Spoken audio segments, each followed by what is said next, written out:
Today we are going to discuss about the center-state administrative relations, right? ये हम लोग का दूसरा important topic है। इसी में सेंटर-स्टेट रिलेशन में जो है बेसिकली तीन तरीके का रिलेशन होता है। एक होता है एडमिनिस्ट्रेटिव रिलेशंस, एक होता है लेजिस्लेटिव रिलेशंस और एक होता है फाइनेंस रिलेशन या फाइनेंशियल रिलेशन। सो बेसिकली हम लोग दूसरा आज पढ़ रहे हैं जो बहुत ज़्यादा इंपॉर्टेंट है हम लोग के लिए। तो यहाँ पे बेसिकली हम लोग क्या पढ़ेंगे कि सेंटर-स्टेट, ये जो सेंटर स्टेट एग्जीक्यूटिव रिलेशन बोलो चाहे administrative relation, centre state executive relation, that means केंद्र सरकार और राज्य सरकार के बीच, जो केंद्र सरकार और राज्य सरकार के बीच कितने तरीके का जो है एग्जीक्यूटिव कोऑपरेशन और कितने तरीके का कोऑर्डिनेशन होता है, इस चीज को समझना बहुत जरूरी है।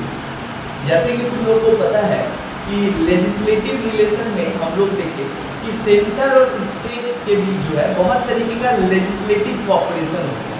That means the cooperation between the centre and state on the basis of the legislative matters, है ना। बहुत सारा ऐसा लेजिस्लेटिव मैटर्स होता है जिसके ऊपर केंद्र सरकार और राज्य सरकार दोनों ही मिलकर क्या करता है, कोऑपरेट करके, आपस में कोऑपरेट करके कोई बेसिकली क्या करता है, कानून वगैरह बनाता है जिससे देश में इफेक्टिव तरीके से कानून बनाकर शासन प्रशासन किया जाता है।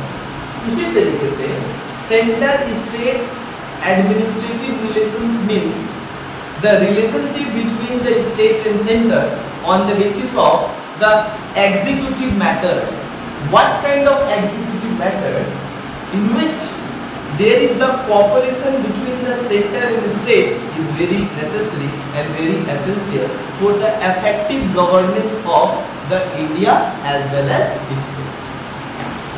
केंद्र सरकार और राज्य सरकार के बीच जो है कुछ कार्यपालिका संबंधित क्या है, संबंध है, क्योंकि दोनों स्टेट क्या होता है, दोनों स्टेट के पास, सेंट्रल गवर्नमेंट के पास भी और स्टेट गवर्नमेंट के पास भी कुछ एडमिनिस्ट्रेटिव काम होता है। एडमिनिस्ट्रेटिव काम का मतलब होता है एग्जीक्यूटिव रिलेटेड काम होता है, परफॉर्मेंस होता है और कुछ फंक्शन परफॉर्म करना पड़ता है। ये दोनों को परफॉर्म करना पड़ता है और दोनों को परफॉर्म करना पड़ता है। इसी कारण there is a close relationship between the centre and state in the matters of the administrative function. दोनों ही का एडमिनिस्ट्रेटिव रोल निभा रहा है, सेंट्रल गवर्नमेंट भी निभा रहा है सेंट्रल लेवल पे, स्टेट गवर्नमेंट भी क्या कर रहा है, अपने स्टेट में एडमिनिस्ट्रेटिव और एग्जीक्यूटिव रोल निभा रहा है। और इस तरीके से क्या है, दोनों में कोऑपरेशन होना काफी ज्यादा जरूरी है और संविधान में ये कोऑपरेशन का बात किया गया है। और इसके मतलब सेंटर स्टेट एग्जीक्यूटिव रिलेशन के बारे में भारत के संविधान में पार्ट 9 में बोला गया है। इसमें बोला गया है पार्ट 9 में बोला गया है, सॉरी पार्ट 11 में कहा गया है और आर्टिकल अंडर आर्टिकल 256 से 263, अंडर आर्टिकल 256 से लेके अंडर आर्टिकल 263 में सेंटर स्टेट एडमिनिस्ट्रेटिव रिलेशन के बारे में जो है बहुत डिटेल में बताया गया है कि केंद्र सरकार और राज्य सरकार को कौन सा ऐसा मैटर है, मतलब वो कौन सा ऐसा मतलब सब्जेक्ट है जिसके ऊपर एग्जीक्यूटिव रिलेशन जो है बॉन्डिंग बनता है। दैट मीन्स केंद्र सरकार और राज्य सरकार कुछ कार्यपालिका विषय पे दोनों साथ मिलकर क्या करता है, काम करता है। हम लोगों को तो ऐसा ही लगता है कि स्टेट गवर्नमेंट अपना अलग काम करता है, सेंट्रल गवर्नमेंट अपना अलग काम करता है, but there were some executive matters which is important for the state as well as center, like concurrent list. Whatever subject matter is actually mentioned in concurrent list, where the central government and state government have equal share, है ना, have equal responsibility to implement those subject which is mentioned in the concurrent list. ये जो concurrent list में जो कुछ लिखा गया है और जो कुछ है तो उसको दोनों का रिस्पॉन्सिबिलिटी है कि उसको क्या करें, इम्प्लीमेंट करें। देखो हम लोग यहाँ पे एडमिनिस्ट्रेटिव रिलेशन या एग्जीक्यूटिव रिलेशन का बात कर रहे हैं। ये एग्जीक्यूटिव रिलेशन क्या होता है, जैसे कि अगला दिन पढ़े थे लेजिस्लेटिव रिलेशन। लेजिस्लेटिव का मतलब क्या होता है, लॉ मेकिंग संबंधित दोनों सेंट्रल गवर्नमेंट और स्टेट गवर्नमेंट के बीच क्या है, there is a cooperation on the matters of law making. कानून बनाने को लेकर जो है केंद्र सरकार और राज्य सरकार के बीच आपसी संबंध बनता है और उसी कानून बनाने को लेकर बनता है, इसलिए इसको कहा जाता है centre state legislative relation. But आज हम लोग क्या कर रहे हैं, सेंटर स्टेट एग्जीक्यूटिव रिलेशन, मतलब एग्जीक्यूटिव एक्टिविटी में राज्य सरकार और केंद्र सरकार आपस में एक दूसरे के साथ मिलजुल के काम करते हैं, तो उस एक रिलेशन बनता है और उस रिलेशन को क्या कहा जाता है, centre state executive relation, because this is the executive relationship between the centre and state, this is the executive cooperation between and coordination between the centre and state. क्योंकि ये कार्यपालिका और प्रशासनिक विषय पे जो है केंद्र सरकार और राज्य सरकार मिलजुल के काम कर रहे हैं, तो केंद्र सरकार और राज्य सरकार के बीच एक तरीके का संबंध बन रहा है। बट ये संबंध किसके ऊपर बन रहा है, एग्जीक्यूटिव मैटर्स, इसको कहा जाता है administrative matters. That is why this relationship is called the centre state executive relation. कुछ कार्यपालिका, देखो state government has some executive power for their state and central government have some executive power. So जब दोनों ही executive power perform कर रहे हैं तो दोनों किसी विषय पे एक साथ मिलकर कार्यपालिका काम कर रहे हैं, मतलब एग्जीक्यूटिव फंक्शन को परफॉर्म कर रहे हैं, तो उस समय ये दोनों एक दूसरे के साथ आ रहे हैं, इसी को कहा जाता है there is a centre state executive relation. चलो ये तो समझ में आया कि पार्ट 9 और आर्टिकल 256 से लेकर आर्टिकल 263 में जो है सेंटर स्टेट एग्जीक्यूटिव रिलेशन के बारे में बताया गया है। अब बात होता है कि जो सेंटर स्टेट एग्जीक्यूटिव रिलेशन क्या होता है। देखो सेंटर स्टेट एग्जीक्यूटिव रिलेशन पहले समझो कि व्हाट एग्जीक्यूटिव रिलेशन कहते किसको है और एग्जीक्यूटिव रिलेशन का मतलब क्या होता है। देखो एग्जीक्यूटिव रिलेशन का मतलब होता है, एग्जीक्यूटिव का मतलब what do you mean by executive. If you understand the meaning of executive, then you can understand the relationship between the center and state on the basis of executive subject. If you understand the executive subject, then you can easily understand the relationship between the two, central government and state government. तो सबसे पहले important हम लोग के लिए है ये executive क्या होता है। लेजिस्लेटिव मतलब तो समझ में आया, लेजिस्लेटिव प्रैक्टिस, लॉ मेकिंग, मतलब कानून बनाने को लेकर जो है केंद्र सरकार और राज्य सरकार के बीच एक तरीके का संबंध है, इसलिए उसको शुद्ध भाषा में कहते हैं सेंटर स्टेट लेजिस्लेटिव रिलेशन, क्योंकि दोनों कानून बनाने को लेकर एक दूसरे के पास आ रहा है और अलग अलग दोनों को पावर दिया गया और कोई चीज में दोनों को एक जैसा पावर दिया गया, इसीलिए एक रिलेशन बन रहा है। बट वो किस पे बन रहा है, कानून बनाने। लेकिन यहाँ पे एग्जीक्यूटिव का मतलब क्या होता है, देखोगे एग्जीक्यूटिव का मतलब होता है what is the meaning of executive. Executive means execution, those function related to the execution, या executive का मतलब क्या होता है, executive काम का मतलब होता है, executive का मतलब होता है executions of law, executions of law, मतलब कानून बनाना एक लेजिस्लेटिव काम हो गया। बट जो देखो हम समझा रहे हैं लेजिस्लेटिव का काम क्या होता है, कानून बनाना, लॉ मेक करना, मतलब कानून बन गया। बट जब ये कानून बन जाता है तो इसको लागू करने का काम किसका होता है, एग्जीक्यूटिव। दैट मींस यहाँ पे एग्जीक्यूटिव का मतलब समझ में आया, इम्प्लीमेंटेशन ऑफ लॉ। इसका मतलब क्या होता है, इम्प्लीमेंटेशन ऑफ लॉ, मतलब कानून को लागू करने को लेकर। दैट मींस जो कानून बनकर आया उसको लागू करना जो है ये दोनों के लिए इंपॉर्टेंट है, राज्य सरकार के लिए भी और केंद्र सरकार के लिए भी। तब ना उस कानून से तुमको क्या मिलेगा, बेनिफिट होगा।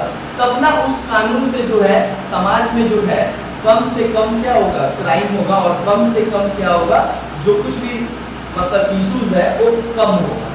जब तक इसको ग्राउंड लेवल पे इम्प्लीमेंट नहीं करेंगे, जब तक कानून लागू नहीं होता है, तब तक जो है किसी भी तरीके का कोई भी चीज रोका नहीं जा सकता।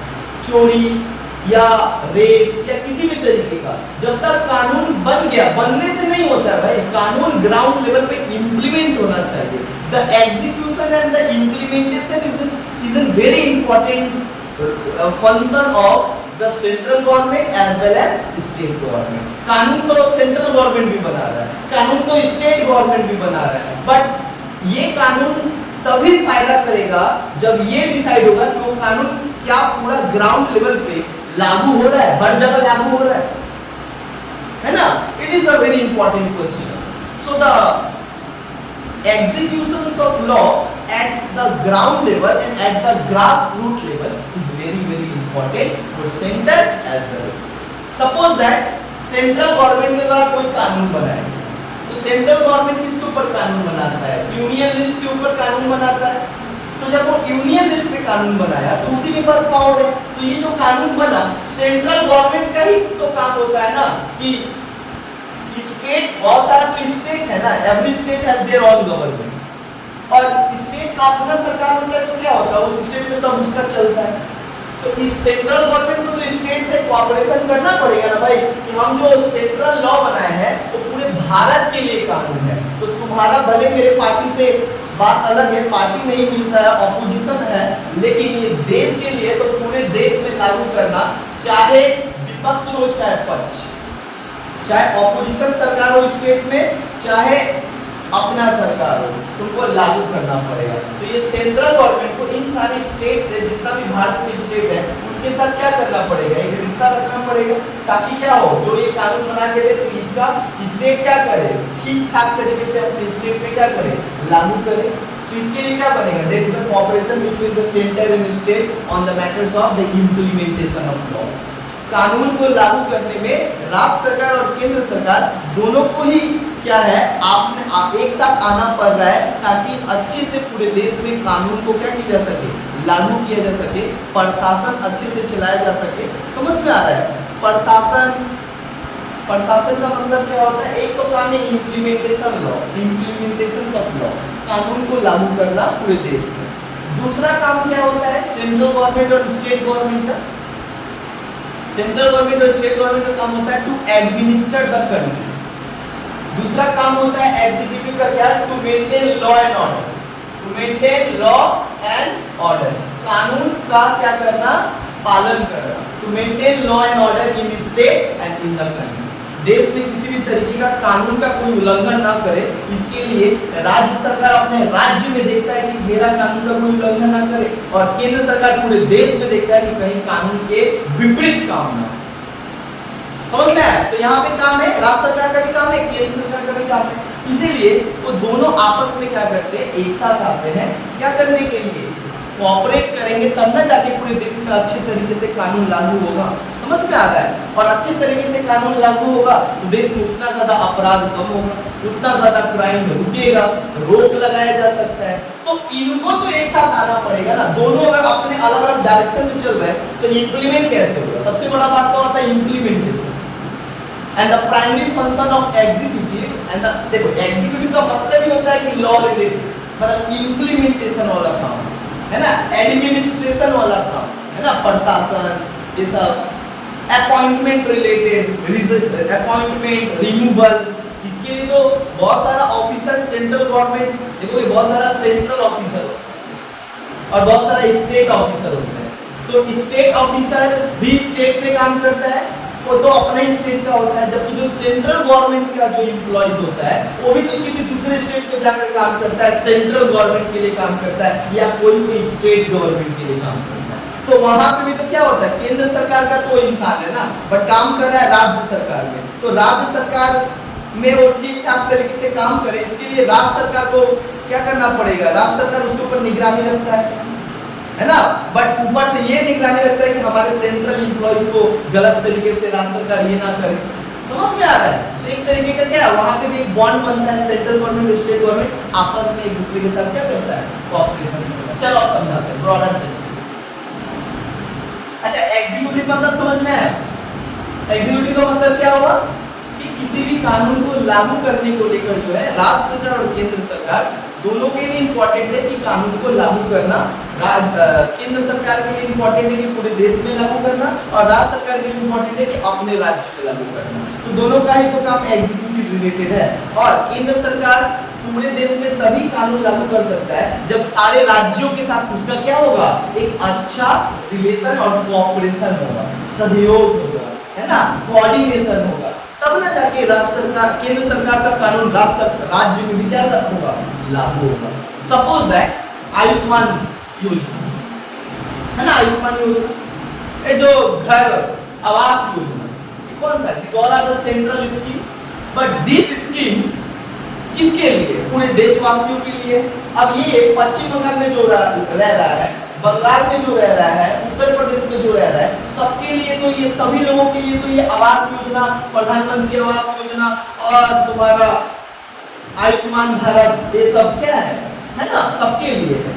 बताओ ये कानून कब ना इम्प्लीमेंट होगा? जब स्टेट गवर्नमेंट चाहेगा, और स्टेट गवर्नमेंट अच्छा से स्टेट में, एक स्टेट में अच्छे से इम्प्लीमेंट हो, इसके लिए स्टेट गवर्नमेंट के साथ सेंट्रल गवर्नमेंट का अच्छा क्या होना चाहिए? बॉन्डिंग होना चाहिए, कोऑपरेशन होना चाहिए, तब ना जाके केंद्र सरकार के कानून को राज्य सरकार अपने राज्य में अच्छे तरीके से लागू होगा, और सारा राज्य अच्छे तरीके से लागू होगा, तब ना देश में पूरे अच्छे तरीके से लागू होगा, तब ना जाके पूरे देश के सारे लोगों को इस कानून का फायदा मिलेगा, इस स्कीम का फायदा मिलेगा। इसीलिए केंद्र सरकार और राज्य सरकार के बीच कार्यपालिका संबंध जो है, ये बहुत बड़ा संबंध हो जाता है देश के शासन, प्रशासन और कानून को क्या करना, लागू करना।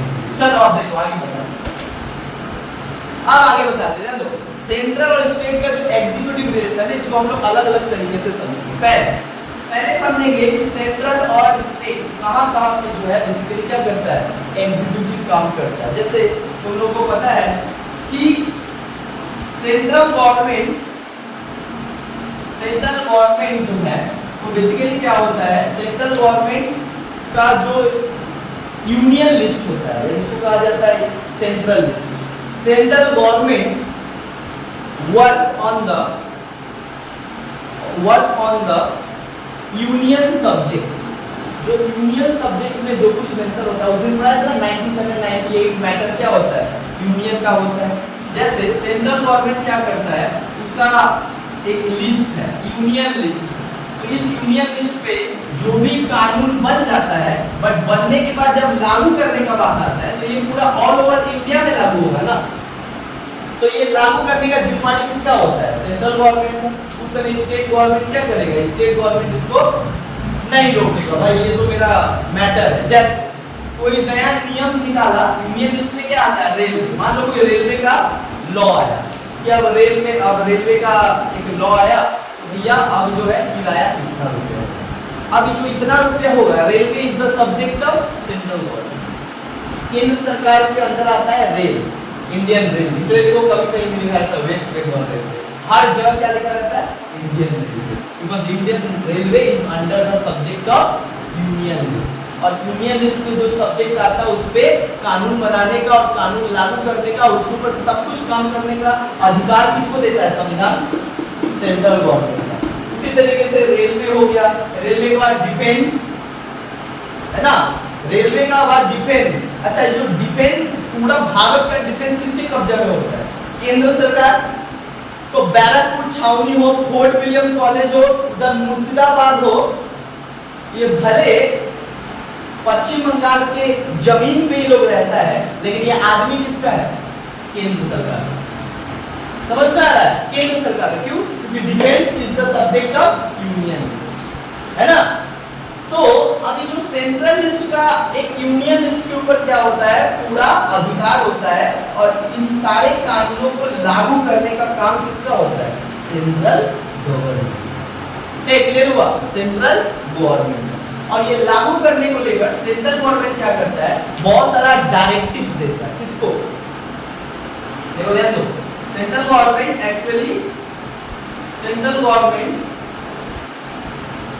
Provides directives to state government। Central government क्या करता है, स्टेट गवर्नमेंट को कुछ डायरेक्टिव्स प्रोवाइड करता है। डायरेक्टिव्स मतलब क्या होता है, डायरेक्शन। और वो कौन, सेंट्रल गवर्नमेंट किस मैटर में डायरेक्शन दे सकता है, only union matter, only union related subject.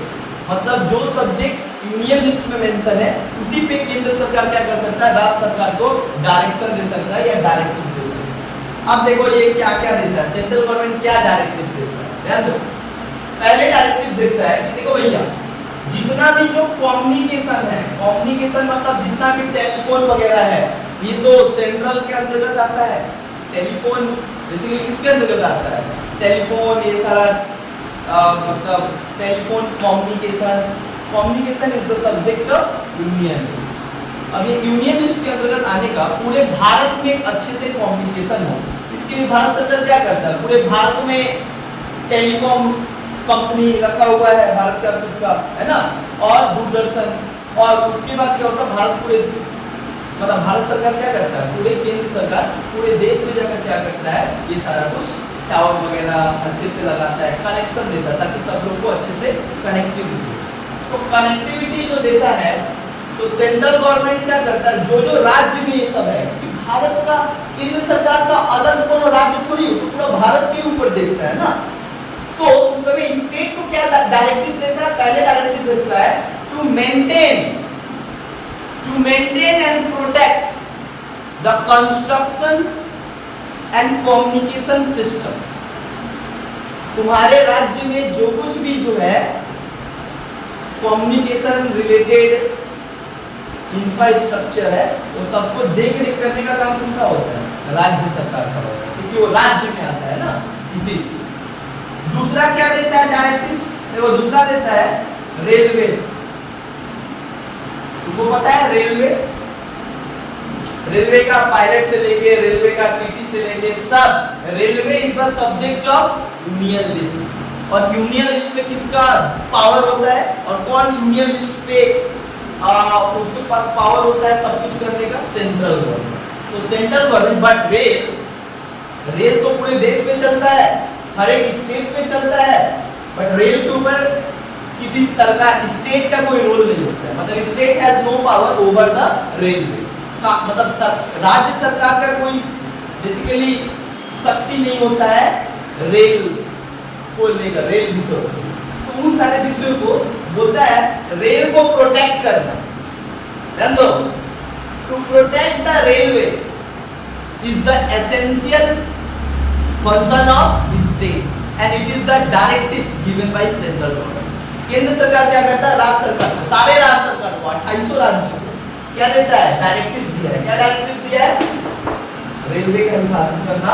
तुम्हारे स्टेट में अगर रेल जा रहा है, तुम्हारे स्टेट में अगर रेल जा रहा है, तो उस रेल का हिफाजत करने का जिम्मेवारी किसका है, तुम्हारा। समझ में आया? लेकिन रेल पूरा किसके अंतर्गत आता है, सेंट्रल गवर्नमेंट। इसलिए देखोगे जब कभी क्या होता है, रेल दुर्घटना होता है, तो इतना सारा उड़ीसा में दुर्घटना हुआ, इतना सारा दुर्घटना हुआ, सो इतना जो दुर्घटना होता है, देखोगे जिस स्टेट में होता है वो स्टेट का पुलिस वहां पे पहुंचता है, लेकिन इस रेलवे किसका मैटर है, सेंट्रल। डायरेक्ट कौन आता है, सेंट्रल मिनिस्टर, मतलब अश्विनी रेल मिनिस्टर खुद आते हैं वो देखने, क्यों, क्योंकि rail is the subject of central government. और देखोगे राज्य सरकार तो देखरेख करने का काम करता है, लेकिन सरकार रेल में अगर कुछ भी होता है दुर्घटना, तो फंसता कौन है, केंद्र सरकार। अब तुम बोलोगे क्यों केंद्र सरकार फंसेगा, क्योंकि केंद्र सरकार का ही तो मेन रिस्पांसिबिलिटी है देखरेख करने का, और तुमको ही तो जिम्मेवारी दिया गया है। और तुम अगर अपने जिम्मेवारी और तुम्हारा कुछ गलती होता है तो रिस्पांसिबिलिटी कौन लेगा, क्योंकि राज्य का तो इसमें लेना देना है, राज्य को बस देख रेख कर, है ना, एक जस्ट एक गेट कीपर की तरह काम करना। समझ में आया? To provide protection to the railway, है ना, ये डायरेक्टिव्स होता है। समझ में आया? कम्युनिकेशन, रेलवे, ये सब क्या होता है, डायरेक्टिव्स होता है। कौन देता है डायरेक्टिव्स, सेंट्रल गवर्नमेंट। किसको, स्टेट गवर्नमेंट। चलो आप बता रहे दूसरा, एक तो समझ में आया कि सेंट्रल गवर्नमेंट किस तरीके से क्या करता है, राज्य के साथ एक कोऑपरेट करता है। How the central government and state government cooperate on the executive matters, right, like the communication system, like railway, है ना, किस तरीके से जो है ये लोग ये सब करते हैं। अच्छा, उसके बाद सेंट्रल गवर्नमेंट क्या करता है, सेंट्रल गवर्नमेंट कंट्रोल करता है। कैसे कंट्रोल करता है, सेंट्रल गवर्नमेंट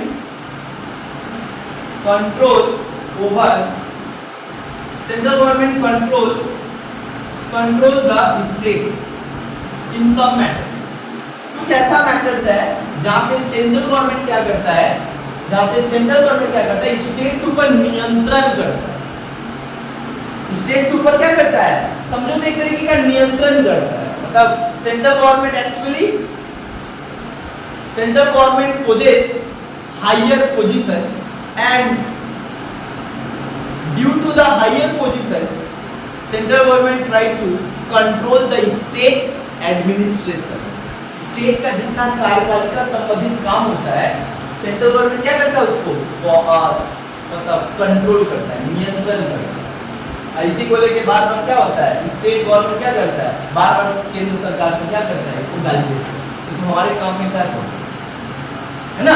देखो क्या क्या है, लोग केंद्र सरकार जो है किस तरीके से राज्य सरकार के ऊपर, राज्य सरकार के कार्यपालिका कार्य को क्या करता है, इंटरफेयर करता है। How the central government interfere the administrative activity of state. देखो पहला देखोगे जितना भी स्टेट होता है ना, एवरी स्टेट हैज गवर्नर। हर स्टेट का क्या होता है, अपना governor, and governor are appointed by central government. सुनो, स्टेट, एक स्टेट का क्या होता है, गवर्नर होता है।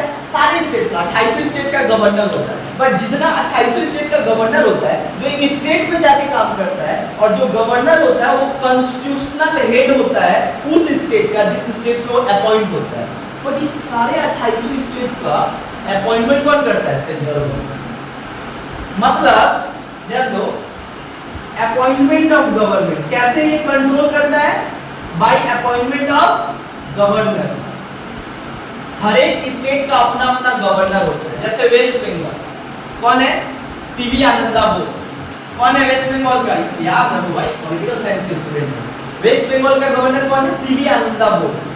तो देखो सीवी आनंदा बोस जो है उसको अपॉइंट कौन किया, सेंट्रल गवर्नमेंट। अच्छा, जो सेंट्रल गवर्नमेंट अपॉइंट किया, मतलब केंद्र सरकार अपॉइंट किया एक राज्य के लिए, और ये गवर्नर क्या होता है, एक स्टेट का गवर्नर होता है कॉन्स्टिट्यूशनल हेड। क्या होता है ये, कॉन्स्टिट्यूशनल एंड एग्जीक्यूटिव हेड। क्या होता है, constitutional and executive head of state. एक गवर्नर उस राज्य का क्या होता है, संवैधानिक और कार्यपालिका दोनों ही क्या होता है, प्रमुख होता है। उस राज्य में जितना भी कामकाज होता है वो किसके नाम पे होता है और किसके सिग्नेचर पे होता है, गवर्नर के सिग्नेचर पे। बट एक राज्य में चुना हुआ सरकार होता है और उसका लीडर होता है मतलब चीफ मिनिस्टर। तो चुना हुआ सरकार ना राज्य को चलाएगा। ये जो गवर्नर को केंद्र सरकार अपॉइंट कर रहा है, मतलब एक तो जासूसी वाला काम कर रहा है। और ये जो गवर्नर को कौन अपॉइंट करता है, central government, and that is why the governor act as a agent of central government। देखो तुमको अगर हम अपॉइंट करते हैं, कहीं पे हम भेजते हैं, तो तुम किसको, सारा वहां का इंफॉर्मेशन किसको दोगे, मेरे को दोगे। सेम बात है, गवर्नर को कौन अपॉइंट करता है, सेंट्रल गवर्नमेंट। तो जिस स्टेट पे गवर्नर जाता है वहां का क्या करता है, दलाली करता है, और दलाली करके क्या करता है, फिर किसको देता है इंफॉर्मेशन, सेंट्रल गवर्नमेंट का। और ये भारत का क्या है, सिस्टम है, कॉन्स्टिट्यूशनल सिस्टम है। समझ आया है, समझ में how central government appoints governor and through the governor central government control the administrative activity of that state, उस स्टेट। समझ में, गवर्नर समझ में, every state has their governor, हर स्टेट का अपना गवर्नर है, and governor are appointed by the president. President on the advice of cabinet minister, cabinet minister मतलब प्राइम मिनिस्टर, प्राइम मिनिस्टर मतलब सेंट्रल गवर्नमेंट। समझ आया, क्लियर हुआ। सो अपॉइंटमेंट ऑफ गवर्नर, कैसे अपॉइंटमेंट करके जो है गवर्नर को क्या कर रहा है, अपॉइंटमेंट ऑफ गवर्नर मतलब अपॉइंट कौन कर रहा है, सेंट्रल गवर्नमेंट, और इस तरीके से क्या कर रहा है, राज्य के ऊपर नियंत्रण कर रहा है। दूसरा क्या होता है, दूसरा किस तरीके से जो है केंद्र सरकार राज्य सरकार के ऊपर नियंत्रण करता है, appointment of all India service, किसके थ्रू, ऑल इंडिया सर्विस। तुम बोलोगे ये ऑल इंडिया सर्विस कौन होता है, all India service, all India service में वे ऑफिसर आते हैं जो देश के सबसे हाईयर ऑफिसर होते हैं। समझ में आ रहा है? AIS all India service are the higher officers of country. They are recruited by the central government, but they are appointed by the state government and work in the state government. क्या बताया, समझ में आया? ये जो AIS officer होता है ये देश का सबसे हायर सिविल सर्वेंट होते हैं. सिविल सर्वेंट मतलब नागरिक सेवक, जो नागरिक का सेवा करते हैं, देश का सेवा करते हैं. इसमें 3 पोस्ट आते हैं, IAS, IPS, IFS.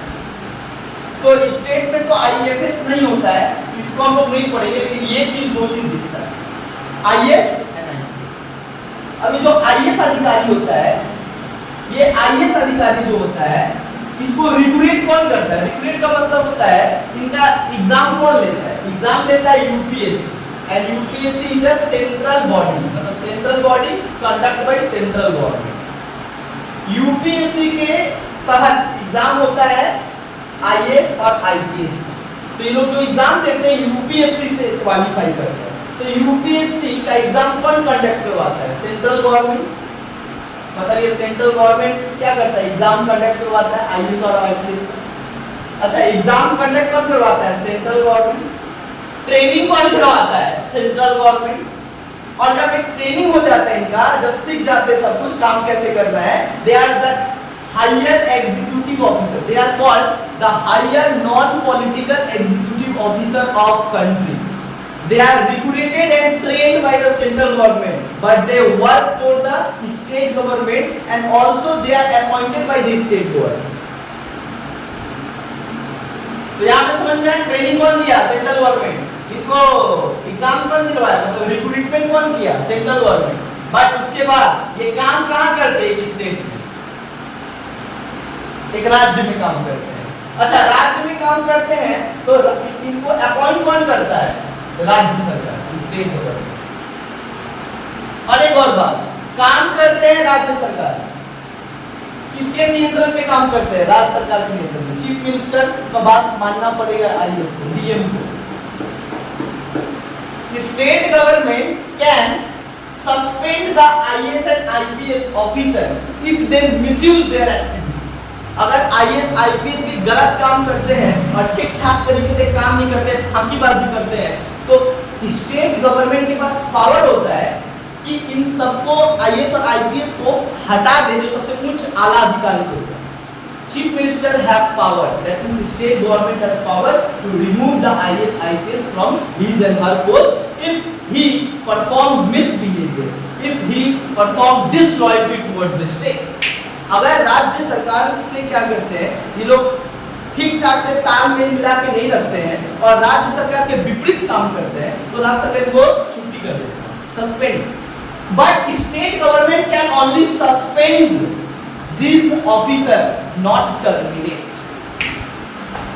Only the central government can terminate the IAS and IPS from his post. हमेशा के लिए उनके पोस्ट से कोई हटा सकता है तो कौन है? Central government. But state government ज्यादा से ज्यादा क्या करेगा? सस्पेंड कर सकते हो, तुम्हें सस्पेंड करना नहीं, लेकिन तुमको हटा कौन सकता है तुम्हारे पोस्ट से? हमेशा के लिए छीन कौन सकता है पोस्ट? Central government. मतलब these all IAS and IPS officer, they are working in state, but they are controlled by the central government. That is what? राज्य में रह के राज्य का पैसा लेकर केंद्र सरकार का वफादारी करते हैं, है ना? क्योंकि इन लोगों के पास डर नहीं होता है. ज्यादा क्या करेगा? सस्पेंड ना करेगा. तो ये लोग ज्यादा लॉयल्टी की तरफ प्रति रहते हैं सेंट्रल गवर्नमेंट. जानते हैं प्रधानमंत्री से ज्यादा लेंगे तो बस मेरा नौकरी चला जाएगा. क्लियर हुआ? समझ में? How IAS officer they actually controlled by the central government. समझ में आया ना?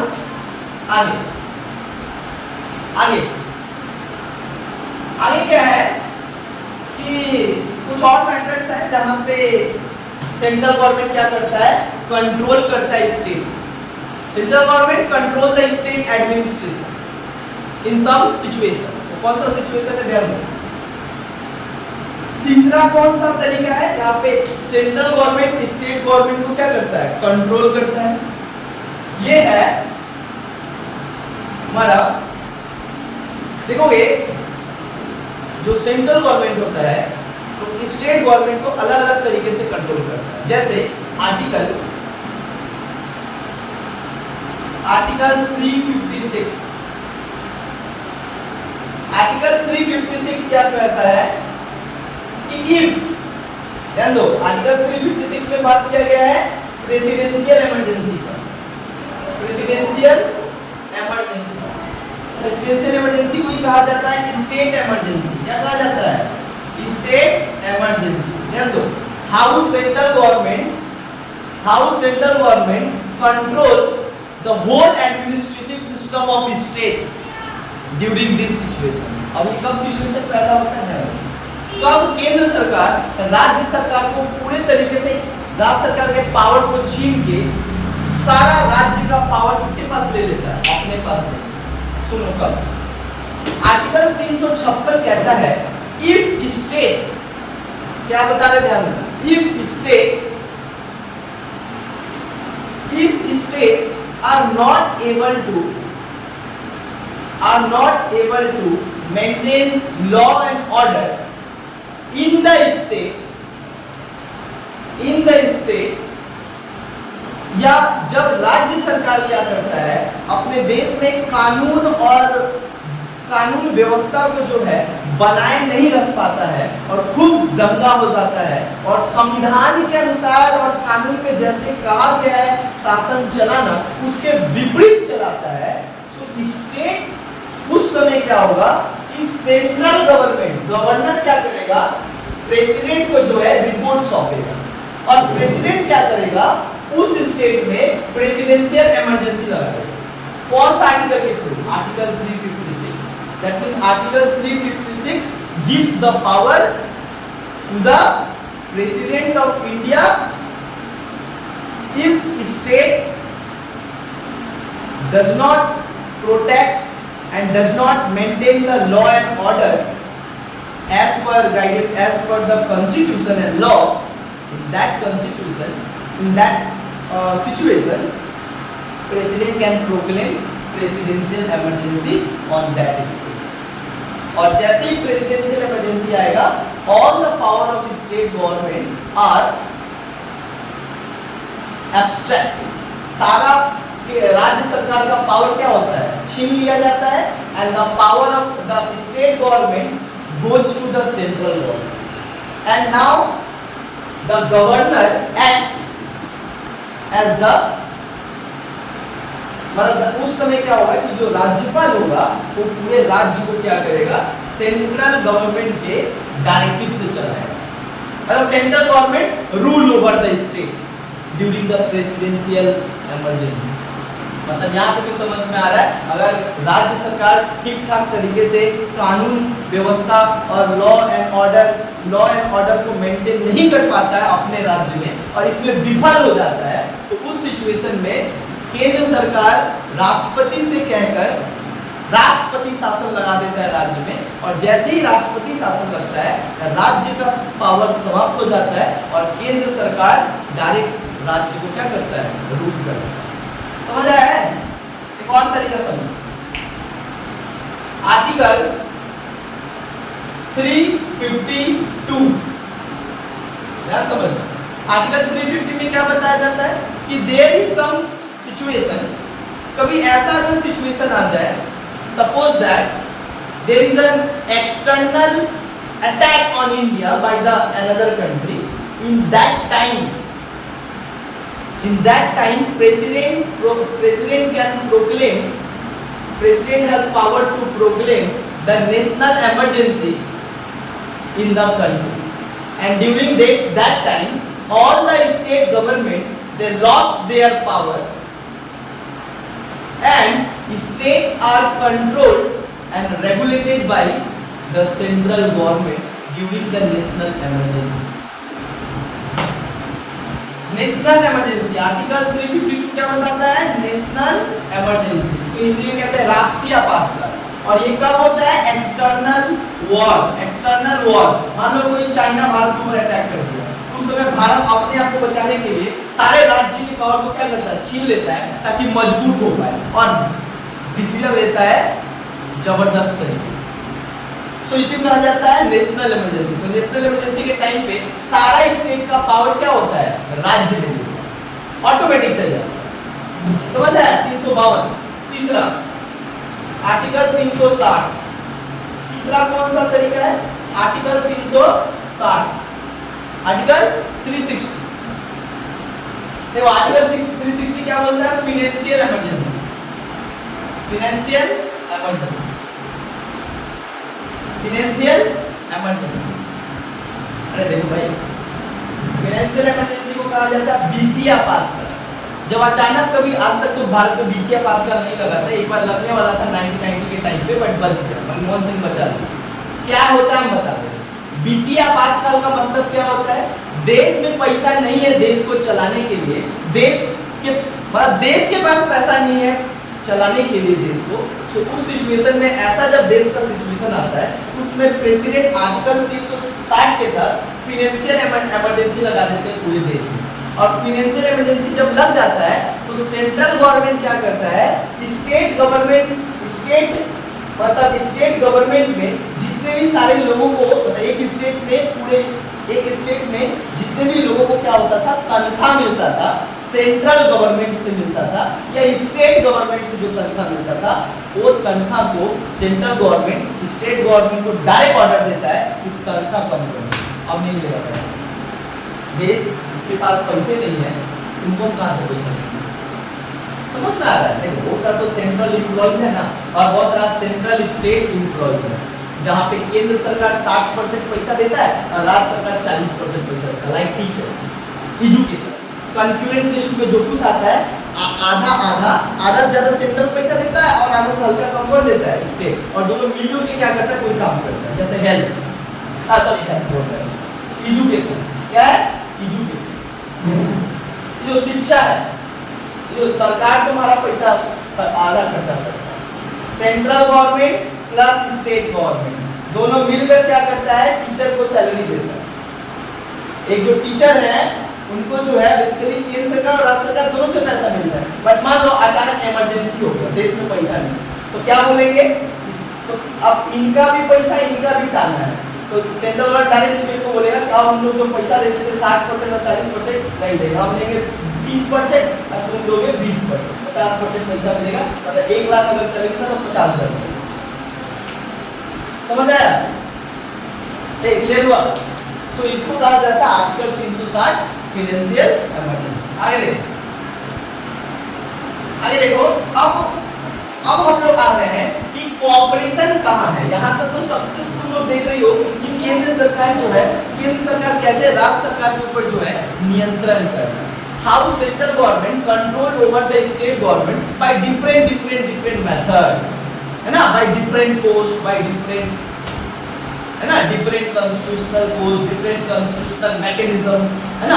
अब हम लोग पढ़ेंगे कि भाई कोऑपरेशन कहाँ पे हो रहा है, राज्य सरकार और केंद्र सरकार जहाँ दोनों आपस में मिलकर कोई काम कर रहा है। यहाँ तो सेंट्रल गवर्नमेंट ही हावी है, बार-बार स्टेट को बोला ये करो, वो करो, दिस करो, दैट करो, है ना। आप समझो cooperation between state, cooperation between centre और स्टेट। कुछ ऐसा मैटर है जहाँ पे केंद्र सरकार और राज्य सरकार के बीच कार्यपालिका क्या है, मतलब कार्यपालिका कहने का मतलब होता है सेंट्रल स्टेट एग्जीक्यूटिव कोऑपरेशन होता है। सबसे पहला देखो, सुनिए तुम लोग नाम, नीति आयोग,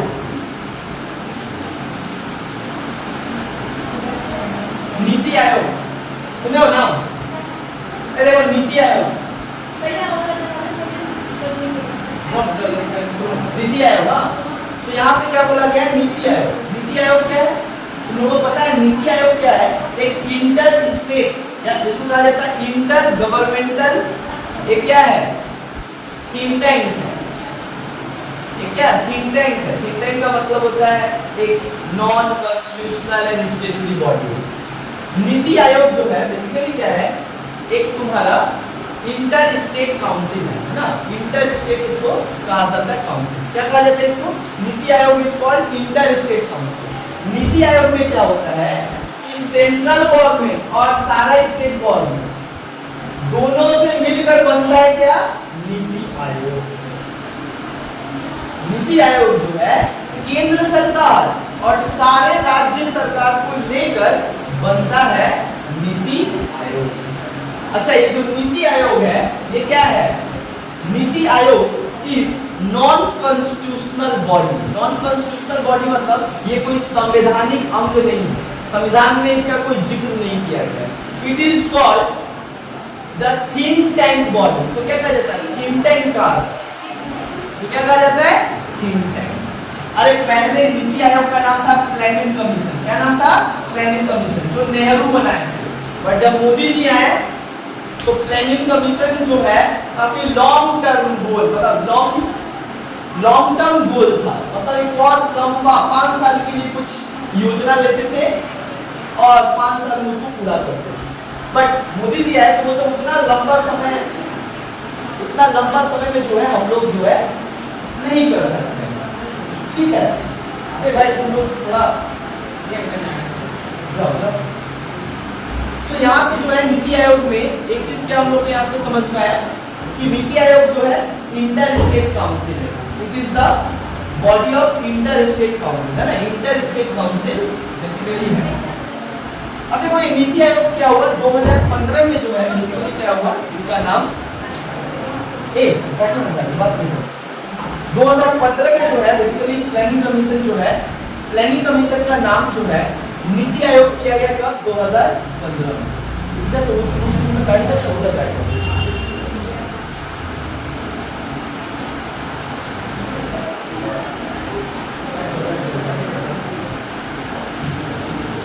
यहाँ पे एक चीज क्या बता रहे हैं, नीति आयोग 2015 में नाम प्लानिंग कमीशन था, इसका नाम चेंज करके 2015 में नीति आयोग मोदी जी के द्वारा किया गया। और इसमें क्या किया गया? There is a regular cooperation between central and state. केंद्र सरकार और राज्य सरकार के बीच जो है रेगुलर साल में एक बार मीटिंग होता है। क्या मीटिंग होता है कि एक साल में केंद्र सरकार और राज्य सरकार मिलकर किस तरीके से जो है डेवलपमेंट का काम करेगा और सारा जितना भी जो कानून है एडमिनिस्ट्रेटिव रिलेटिव बात होता है यहाँ पे कि हम ये प्लान करेंगे, हम ये लाना चाहते हैं, इस तरीके से बनाना चाहते हैं, और दोनों इसमें क्या करें, एक दूसरे से मदद करें। क्योंकि नीति आयोग में मोदी जी का कहना था राज्य के विकास के बगैर देश का विकास पॉसिबल नहीं, इसीलिए राज्यों के उन्होंने क्या किया? नीति आयोग में स्थान दिया ना, कि the state must be the part of NITI Aayog. और किस तरीके से नीति आयोग में क्या होता है? सेंट्रल गवर्नमेंट का हेड कौन होता है? Prime minister. प्राइम मिनिस्टर होता है chairman of NITI Aayog. Prime minister is the chairman of NITI Aayog. NITI Aayog का हेड कौन होता है? Prime minister. और जो स्टेट का चीफ मिनिस्टर होता है, सारे 28 स्टेट का चीफ मिनिस्टर जो होता है वो क्या होता है? Chief minister is called the state head. इसको कहा जाता है स्टेट का जो है सबसे हेड होता है कौन? Chief minister. और ये सबको मिलाकर क्या होता है? बनता है नीति आयोग। और यहाँ पे क्या होता है? प्राइम मिनिस्टर सारे स्टेट के चीफ मिनिस्टर से सबके साथ बात करते हैं और सबका व्यूज सुनना चाहते हैं कि क्या समस्या है और कैसे आगे बढ़ सकते हैं। सेंट्रल गवर्नमेंट को क्या करता है? कोई प्रपोजल आता है कि ये करना चाहते हैं, तो स्टेट उसके ऊपर स्टेट का क्या व्यू आता है ना। कोई स्टेट भी अपना मॉडल लेके जाता है कि हम चाहते हैं कि मेरा तो मॉडल ये सक्सेस हो गया, पूरे स्टेट में ये मॉडल हो, तो वहां भी स्टेट अपना बात रखता है, केंद्र अपना बात रखता है, और दोनों बात रखकर जो है आपस में कोऑपरेट करके कोई काम करते हैं। तो नीति आयोग समझ में है जहाँ पे केंद्र सरकार और राज्य सरकार दोनों आपस में मिलकर किसी एक मैटर पे जो है बेसिकली उसको डिसाइड करता है और उस पर क्या करता है? काम करता है। आगे दोनों। नीति आयोग के बाद क्या आता है? एक और आता है इम्पोर्टेंट, जिसको कहा जाता है क्या?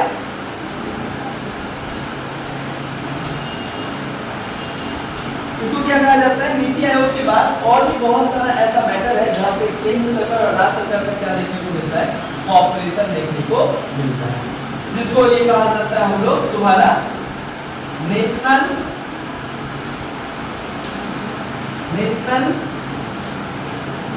नेशनल या इंटर काउंसिल, नेशनल या इंटर काउंसिल डिपार्टमेंट, बहुत सारे डिपार्टमेंट जहाँ पे हम लोग अलग अलग चीजों को लेकर जो है यहाँ पे बात होता है। तो ये केंद्र सरकार और राज्य सरकार के बीच क्या होता है, एक कॉपरेशन हम लोग को देखने को मिलता है। इससे हम लोग क्या समझे कि भाई जो एडमिनिस्ट्रेटिव रिलेशन है वो केंद्र सरकार और राज्य सरकार के बीच सबसे अहम है, और अगर जितना अच्छा केंद्र सरकार और राज्य सरकार के बीच सहयोग जितना ज्यादा होगा, उतना ज्यादा केंद्र सरकार का सारा काम राज्य सरकार में क्या होगा, मतलब पूरे देश में क्या होगा, लागू किया जाएगा। और जितना अच्छे से लागू होगा तब जाकर क्या होगा, किसी भी तरीके का क्या होगा, विकास देखने को मिलेगा। बहुत सारा स्कीम है, बट यहाँ पे हम तुमको बता रहे रियलिटी, क्या ये सच में कॉपरेशन होता है? अभी ममता बनर्जी गई थी नीति आयोग में, बुलाया गया था रैली, प्रत्येक साल होता है। ममता बनर्जी गई, अब भागती आ गई। क्यों? ममता बनर्जी क्या बोली कि मेरे को बोलने का मौका नहीं दिया, है ना। ममता बनर्जी क्या कही कि मेरे को बोलने का जो है मौका नहीं दिया गया। मौका नहीं दिया गया, इसका मतलब होता है कि हम अपना बात रखना चाहते हैं, लेकिन मेरे बात को जो है उन्होंने नहीं सुना, इसीलिए जो है वो गायब हो गए। सो देखो, West Bengal has not a good administrative relations with central government, and that is why all the central scheme was not implemented in West Bengal. जितना भी मोदी का स्कीम है वेस्ट बंगाल में इम्प्लीमेंट ही नहीं करने देती है, क्योंकि ये गवर्नमेंट मेरा है, ये लैंड मेरा है, तो यहाँ पे मेरा चलेगा। एंड दैट इज वाई, एक एग्जांपल के तौर पर बोले, इसीलिए बोल रहे हैं कि केंद्र सरकार और राज्य सरकार के बीच जितना अच्छा कोऑपरेशन होगा, उतना ज्यादा हर चीज, उतना ज्यादा लोगों का क्या होगा, लोगों को बेनिफिट और लोगों को वेलफेयर प्रोग्राम का जो है मेवा मिलेगा। Understand? So this is the relation. Thank you.